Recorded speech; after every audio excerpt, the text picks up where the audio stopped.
Chit fund মামলায় গ্রেপ্তার 3 জনকে 7 দিনের পুলিশি হেফাজতের নির্দেশ দিলেন ব্যারাকপুর আদালতের বিচারক। এই খবরটি নিবেদন করছে স্বামী বিবেকানন্দ ইউনিভার্সিটি। আপনার সন্তানের স্বপ্নের ভবিষ্যৎ গড়ে তোলার একমাত্র সঠিক ঠিকানা। যোগাযোগ 7044086270। রওড়া থানার অন্তর্গত পাতুলিয়া গ্রাম পঞ্চায়েতের ব্রাহ্মণপাড়া এলাকায় দীর্ঘ 25-30 বছর ধরে ফান্ডের মাধ্যমে টাকা জমানোর কাজ করতেন 3 ভাই বিজন পাল, সুজন পাল ও উত্তম পাল। তবে সোমবার সকাল থেকে হঠাৎই তারা বেপাত্তা হয়ে যান। তাদের বাড়ির সামনে এসে বিক্ষোভ দেখাতে শুরু করেন আমানতকারীরা। বৃহস্পতিবার রাতে 3 ভাইকে গ্রেপ্তার করে রওড়া থানার পুলিশ। ধৃতদের শুক্রবার ব্যারাকপুর আদালতে পেশ করা হলে তাদের 7 দিনের পুলিশি হেফাজতের নির্দেশ দেন ব্যারাকপুর আদালতের বিচারক।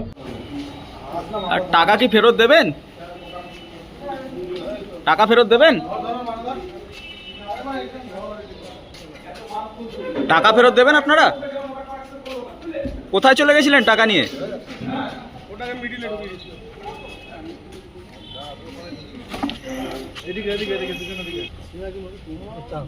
কোথায় চলে গেছিলেন টাকা নিয়ে? কোথায় গিয়েছিলেন? দুজন এক সাইডে বসো।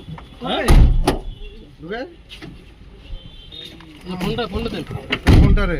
আমারটা তোমারটা কোথায় দিলাম রে? এই জামা পকেটে। আর তুমি আমাকে ফোন ধরি